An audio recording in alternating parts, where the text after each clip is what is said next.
বসন্তের বিকেলগুলো এমনই হয়। হঠাৎ হাওয়ার বুকের ভেতরে অকারণ এক নরম উষ্ণতা ঢুকে পড়ে। জানালার ফাঁক গলে ঢুকে আসা বাতাসে শিউলি নেই, কদম নেই, তবু অদ্ভুত এক ফুলের গন্ধ লেগে থাকে। তিতির বিছানায় চুপ করে শুয়ে আছে, বিশাল খোলা চুল বালিশের উপর ছড়িয়ে। কিছুটা এলোমেলো অবহেলায় আর কিছুটা অজানা স্বীকারোক্তি দিতে চাইছে। ছাদের দিকে তাকিয়ে থাকতে থাকতে মাথার মধ্যে হাজার একটা চিন্তাভাবনা ঘুরি ফিরে আসছে। আজকাল কিছু একটা অন্যরকম হচ্ছে তার সাথে। হঠাৎ করেই কারোর কণ্ঠ ভেসে ওঠে, কোনো সাধারণ কথা অকারণে বিশেষ মনে হয়, আর কোনো হাসি বারবার মনে পড়ে। তিতির বাইরে তাকায়, জানালার বাইরে আম গাছের কচি পাতাগুলো বাতাসে কেঁপে কেঁপে উঠছে। বসন্ত বোধহয় এমনই, অকারণে মন খারাপ করে দেয়, আবার অকারণেই হাসায়। তিতির চোখ বন্ধ করে ভাবতে চায় না কিছু সে, তবু ভাবনা আসে, সে যদি এখন হঠাৎ পাশে বসতো, চুলে হাত রাখতো, না কিছুই না, শুধু বসতো খানিকক্ষণ নিঃশব্দে, কেমন হতো তবে? বাইরের বসন্ত গাছে গাছে নতুন পাতা আনে, আর ভেতরের বসন্ত মানুষের মধ্যে অচেনা অপেক্ষা। সে দীর্ঘশ্বাস ফেলে, কেন হচ্ছে এমন? বসন্তের দোষ? কিন্তু কেন যেন আজ পৃথিবীটা একটু বেশিই সুন্দর লাগছে। সন্ধ্যা নেমে আসে ধীরে ধীরে, আকাশের নীল গাঢ় হয়ে বেগুনির দিকে ঝুঁকে পড়ে। দূরে কোথাও কোকিল ডাকছে। বসন্তের দিনগুলো এমনই, আলো নিভে গেলেও মনের এই উদাস অনুভূতি নিভতে চায় না। তিথির এখনো বিছানায় শুয়ে আছে, মনটা অস্থির হয়ে আছে, কাত হয়ে শোয়, চুল গুছিয়ে আবার এলোমেলো করে। নিজের ভেতরকার অস্থিরতাকে বোঝার চেষ্টা কর। সে উঠে জানালার কাছে দাঁড়ায়। বাইরে কৃষ্ণচূড়ার ডালে কচি পাতা বাতাসে দুলছে, মনে হয় গাছটাও যেন নতুন কিছু শুরু করতে চাইছে। আজকাল প্রকৃতি তাকে অকারণে উদাস করে দেয়। চোখের সামনে ভেসে ওঠে আজকের সারাদিন ঘটে যাওয়া সবকিছু। বসন্তের বাতাসের সাথে আরো কেউ একজন সারাদিন তাকে ছুঁয়েছিল, চোখের আড়াল করেনি এক মুহূর্ত। নিজ হাতে ফুল কিনে মানুষটা গুজে দিয়েছে খোঁপায়, হাতে হাঁটু গেড়ে বসে ঠিক করে দিয়েছে তার শাড়ির কুচি, ধরে রেখেছে হাত।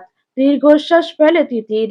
সে খুব ভালো করে জানে ঈশান ভাই এগুলো সব শুধু দায়িত্ববোধ থেকেই করছে, কিন্তু তার ছটপটে মন সেটা মানলে তবে তো।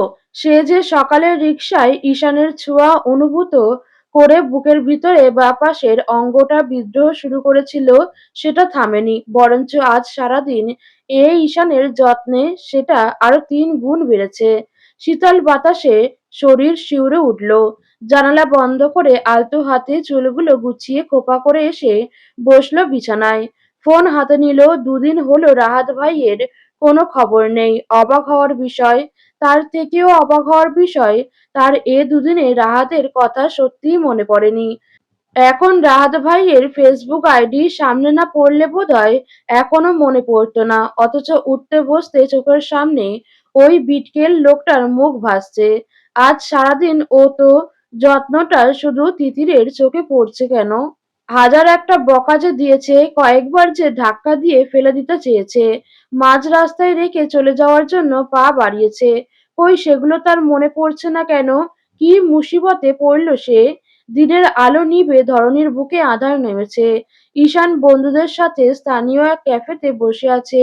ছোটখাটো ক্যাফে, মফস্বলের দিকে যেমন হয় আর কি। কফি নিয়ে এলো দোকানের পুচকে রতন। ঈশানদের দেখেই ৩২ পাটি দাঁত বের করে হাসলো। ছেলেটা ঈশানদের দারুণ ভক্ত। ওরই বাবার দোকান এটা। সেই ছোট্টবেলা থেকেই বাবাকে সাহায্য করে। ঈশানরা কলেজ থাকাকালীন এখানে এসেই আড্ডা দিত, গিটার বাজাতো, গান গাইতো। ওর সেগুলো বড্ড ভাল লাগতো। ঈশান ভাই, আপনারা আইছেন? আমি ভাবছি আর আইবেন না এনে। ঈশান ভ্রু নাচালো, কেন আসবো না? রতন একে একে সবাইকে চা কফি তুলে দিতে লাগলো। মুখটা সিরিয়াস বানিয়ে বলল, এহেন সবাই শহরে থাকেন, বড় বড় হোটেলে খান, এনে কি আর আইবেন? তাই আর কি। অনিমা কান টেনে ধরল রতনের, টেনে এনে বসালো পাশের চেয়ারটায়। বড় মানুষের মতো কথা শিখেছিস? বড়লোক তো আমরা সবসময়ই ছিলাম, শহরে যাওয়ার আগেও। তখন আসিনি এখানে? রতন বিজ্ঞের মতো মাথা ঝাঁকালো, আইছেন তো। তয় মেলা দিন হইল তো আহেন না কেউ। অনিমা রতনের চুলগুলো এলোমেলো করে দিল। বড় হ, বুঝবি চাকরি বাকরি কাজকর্ম সংসার কতটা দায়িত্ব। সারা জীবন চাইলেও এরকম থেকে যাওয়া যায় না। রতন মাথা নাড়ালো। ঈশান সিগারেট ধরালো। ভ্রু কুঁচকে তাকিয়ে জিজ্ঞেস করলো, তুই স্কুলে যাস না কেন? এখানে কি? রতন চোরের মতো কাচুমাচু করলো, আসলে ভাই, কি সমস্যা? রতন মাথা নামিয়ে ফেললো। বাপজান অসুখ। আমার পরীক্ষাটার টাকা জমা দেওয়ান লাগবো। মা একলা কাম কইরা সংসার চালাইতে পারে না। আমার বসনই লাগে দোকানে। তয় এই দেহেন পড়ি আমি, এই যে বই আনছি। কাস্টমার না থাকলে পড়ি বইয়া বইয়া। কথাটা বলে একগাদা বইয়ের দিকে ইশারা করিল রতন। আর বড় আপা বলছে পড়তে যাইতে, কিন্তু দোকান থুইয়া গেলে লস হইয়া যায়। বড় আপা মানে যে নিশিকে বোঝালো সেটা ওরা বুঝলো। এলাকায় দেওয়ান বাড়ির প্রভাব কোনায় কোনায়। এই যেমন এই দোকানের জমিটাও ঈশানের দাদুর দান করা। ঈশান মুখটা গম্ভীর করে বলল, টাকা দরকার বলিসনি কেন? রতন দাঁতে জিভ কাটল। আব্বাই বলছে আপনেরা মেলা সাহায্য করেছেন। জমি দিছেন, দোকান কইরা দিছেন, বাড়ি কইরা দিছেন। এত কিছু দেওয়ানের পরও যদি আমরা চালাই খাইতে না পারি, হেইডা খারাপ দেহায়। ঈশান পকেট থেকে টাকা বের করলো, গুঁজে দিল রতনের হাতে। এটা রাগ এখন, বেশি আনিনি আজ, পরে আবার দেব। কাল স্কুলে যাবি, ফি দিয়ে আসবি। কাল বিকেল থেকে তোর বড় আপার কাছে পড়তে যাবি। জলিল চাচাকে ডাক্তার দেখাবি। আর বাকিটা তোর মায়ের হাতে দিবি, মনে থাকবে? এটা আমার আদেশ, না মানলে খবর আছে তোর আর তোর বুঝদার বাপের। রতন ছলছল চোখে মাথা নাড়ালো। দেওয়ানবাড়ির মানুষগুলোর জন্যই এই গ্রামের অসহায় মানুষ খেয়ে পড়ে বেঁচে আছে। রতন উঠে যেতেই নিজেদের আড্ডায় মন দিল ওরা। সাজিদ অনিমাকে চোখে চোখে কিছু একটা ইশারা করতেই নড়েচড়ে বসলো সে। ঈশান, আমার একটা ভাই আছে। আই মিন খালাতো আর কি। দারুণ ছেলে, সফটওয়্যার ইঞ্জিনিয়ার। খালাম্মা বিয়ের জন্য মেয়ে খুঁজছে। তোর তো এতগুলো বোন। ঈশান কিছু বলল না, কফিতে চুমুক দিতে দিতে তাকিয়ে রইল। নিয়াজ বড় বড় চোখে তাকালো, এ মেয়ে আবার বলে কি? ঈশান আসার আগেই বলল ঈশানের দাদি যা যা বলছে তাকে, সেটা তো তিতিরকে বিয়ে করার কথা। তারা তো এখন মিশন থাকবে তিতির আর ঈশানকে নিয়ে। এখানে আর বোনদের কথা উঠল কোত্থেকে? নিয়াজ হালকা করে পায়ে ধাক্কা দিল অনিমার। অনিমা পাত্তা দিল তাকে। ইয়ার্কি না দোস্ত, বিশ্বাস কর। ভাইটা আমার হাজারে এক পিস। এই তো পরশু তার চাকরির খবর এসেছে। সে অবশ্য এখন একটু বাইরে আছে দরকারে। আমার খালাকে নিয়ে গেছে। নিয়াজ ঘামছে রীতিমতো। দেওয়ান বাড়িতে বিয়ের কথা হলে নিশ্চয়ই আগে নিশির বিয়ের কথাই উঠবে। মেয়েটা কি ঝামেলাটা না পাকাতে চাইছে। ওদিকে ঋতু, নাইম, সাজিদ সবাই বুঝতে পারছে নিয়াজের অস্থিরতা। সাথে অনিমা যে একটু প্ল্যান করে নিয়াজকে এমন খেপানোর জন্যই অন্যভাবে কথাটা শুরু করেছে, সেটা সবাই বেশ ভালো বুঝতে পারছে। মিটিমিটি হাসছে সবাই। অনিমাটা সারাক্ষণ মজা করে ভয় দেখাতে থাকে নিয়াজকে। নিশি আর নিয়াজের প্রেম অনেক বছরের। নিশি এবার অনার্স ফাইনাল ইয়ার। প্রেম শুরু বোধহয় সে যখন এসএসসি দেবে। নিয়াজরা তখন অনার্স সেকেন্ড ইয়ারে। তবে ঈশানটার ভয়ে শান্তিমতো প্রেম করতে পারলে তবে তো। সারাক্ষণ তো ধরা পড়ার ভয়ে জানটা হাতে নিয়ে ঘুরতে হতো। শালা কখন জানি আবার খুন করে ফেলে। নিয়াজ মুখ ভার করে বসে রইল। হঠাৎ তোরা আমার বোনদের নিয়ে পড়লি কেন বলতো? কি আশ্চর্য, চোখের সামনে বন্ধুর এতগুলো সুন্দরী বোন থাকলে দূরে নজর যাবে কেন? ঈশান গম্ভীর মুখে কফিতে চুমুক দিল। এক নজর দেখলো বন্ধুদের। সবকটা হাঁ করে তাকিয়ে আছে তার উত্তর শোনার জন্য। নিশিটার সামনে ফাইনাল এক্সাম, এখন বিয়ে শাদী নিয়ে এগোতে চাচ্ছি না। অনিমা মুখের সামনে অদৃশ্য মাছি তাড়ালো। মাথা নাড়ালো দুদিকে, নিশি নয়। ঈশান মুখ তুলল, কপাল কুঁচকে বলল, নুরি, ওকেও দেব না। ও তো আরো ছোট, নিশির আগে সম্ভব নয়। অনিমার চোখ মুখ শুকিয়ে ফেলল। বাকিরা অনিমার অভিনয়ে পারছে না শব্দ করে হেসে ফেলতে। নিয়াজ এতক্ষণে শ্বাস নিচ্ছে যেন অনিমা যে তাকে জ্বালানোর জন্য অত রঙ্গ করে কথাটা বলছে তা সে এখন স্পষ্ট বুঝতে পারছে। মুখটা হাসি হাসি হয়ে আছে তার। অনিমা মুখ যথাসম্ভব সিরিয়াস রাখলো। হাত টেবিলে রেখে ভারী গলায় বলল, ইয়ে মানে ঈশান, নুরিও নয়। ঈশান চট করে তাকালো একবার অনিমার দিকে, তারপর বাকি সবার দিকে চোখ বুলালো। সাজিদ ঈশানের দিকে তাকিয়ে মাথা নাড়ল। অনিমা চেয়ারটা এগিয়ে নিয়ে আরেকটু কাছে গিয়ে বসলো ঈশানের। গলা নামিয়ে অবলীলায় মিথ্যাটা বলে বসলো, আমার ভাইয়ের জন্য আমি তিতিরের কথা ভাবছিলাম। What nonsense! ঈশান এক প্রকার চেঁচিয়ে উঠল। অনিমা হাতে থামানোর ভঙ্গিতে বলল, শেষ করতে দিবি তো আগে নাকি? যেখানে নিশিনুরির বিয়ের কথা ভাবছি না, সেখানে তিতির তো বাচ্চা। কোথায় বাচ্চা? 20 বছরের মেয়েকে বাচ্চা বলা যায়? ওর বয়সে গ্রামের বাকিদের দেখো, বিয়ে করে 2-3 বাচ্চার মা হয়ে বসে আছে। Stop it Niaz! ঈশানের ধমকে চুপ করে গেল নিয়াজ। অনিমার দিকে তাকালো একবার। অনিমা মাথা নেড়ে চুপ করতে বলল, দেখ ঈশান, তিতির বাচ্চা মানলাম, বয়স হলেও বাচ্চামো আছেই, কিন্তু আমার ভাইটা তো ম্যাচিওর, এটাই তো পারফেক্ট।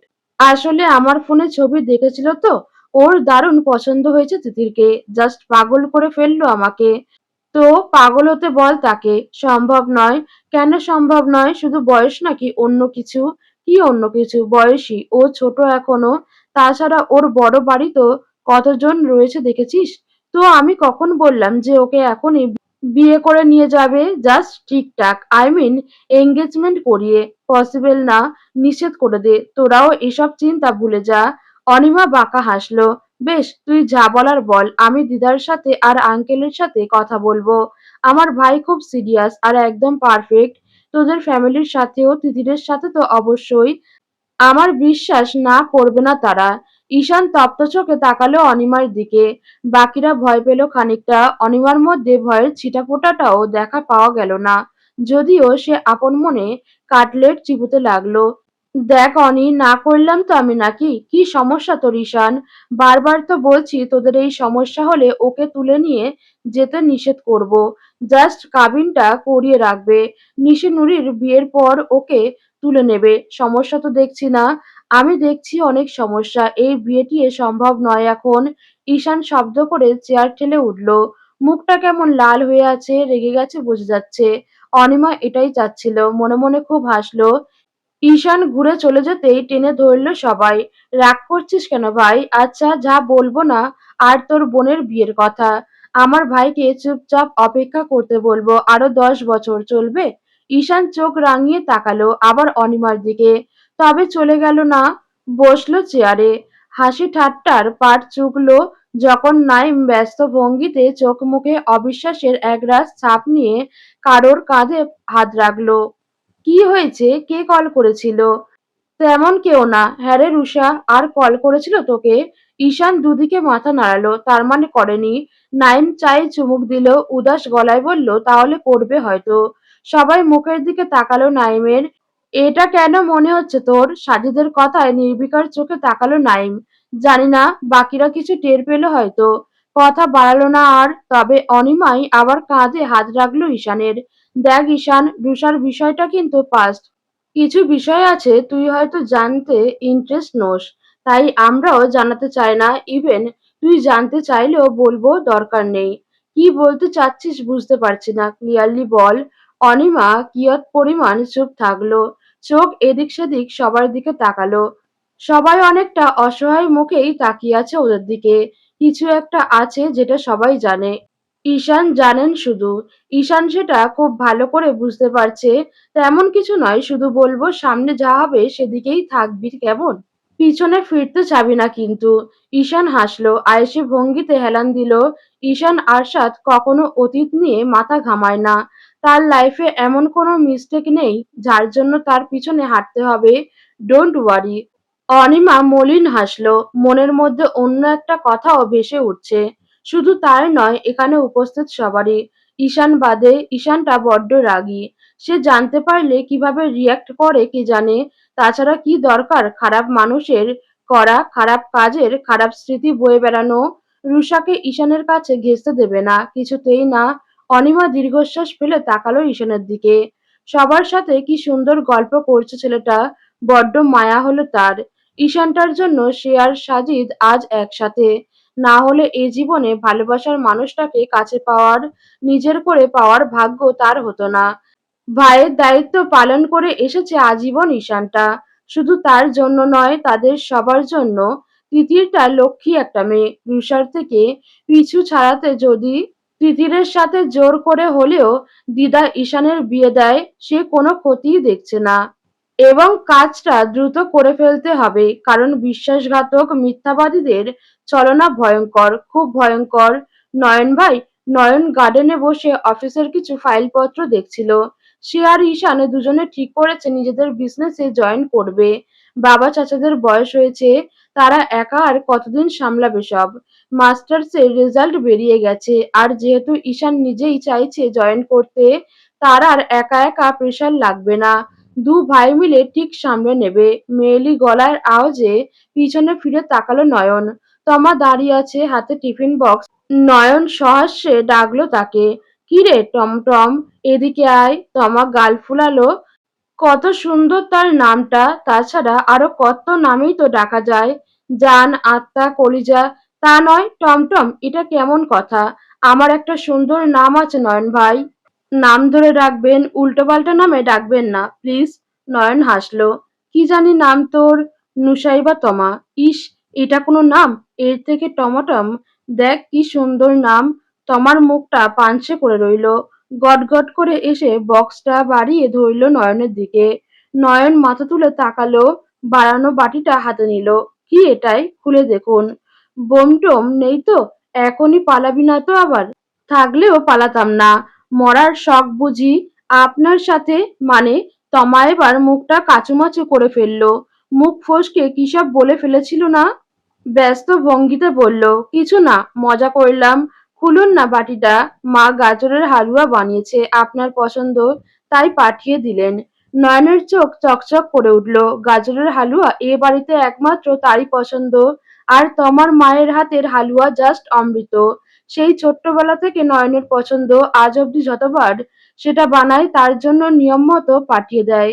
নয়ন মুখে তুলে নেয় এক চামচ, আবেশে চোখ বুজে নেয়। চাচির হাতের রান্না মাশাআল্লাহ।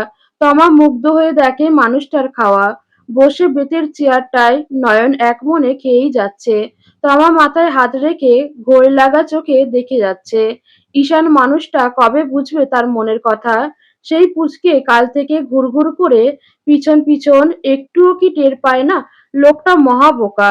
সে নাকি বোন। কে বলেছে সবাইকে বোন হতে হয়? বোনের নজরে কেন দেখতে হবে? অন্য নজরেও তো দেখা যায় নাকি? তো আমার হঠাৎ চোখ গেল দোতলার বারান্দায়।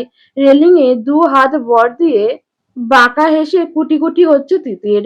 তমার তাকাতেই হাত দিয়ে দুজনকে ইশারা করে চোখ মারল সে। তমা লজ্জায় লাল হয়ে গেল। ফট করে উঠে পড়ল। নয়ন মাথা তুলল তার দিকে। কি রে বস, বাটিটা নিয়েই যা একেবারে। আপনি খান নয়ন ভাই, আমি একটু তিতিরের কাছ থেকে ঘুরে আসি, যাওয়ার সময় নিয়ে যাব।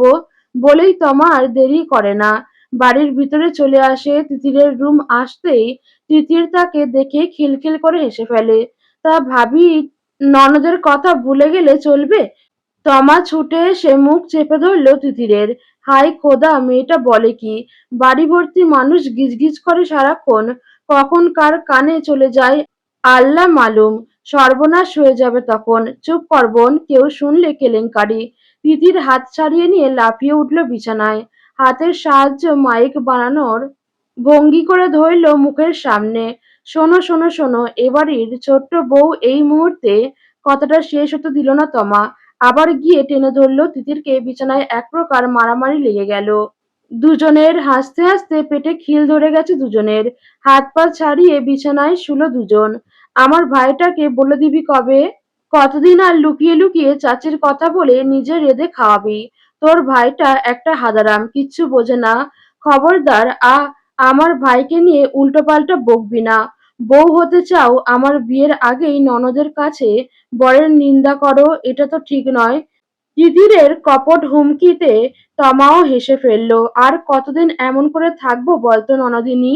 যতদিন তুমি মুখ ফুটিয়া ভালোবাসি না বলো।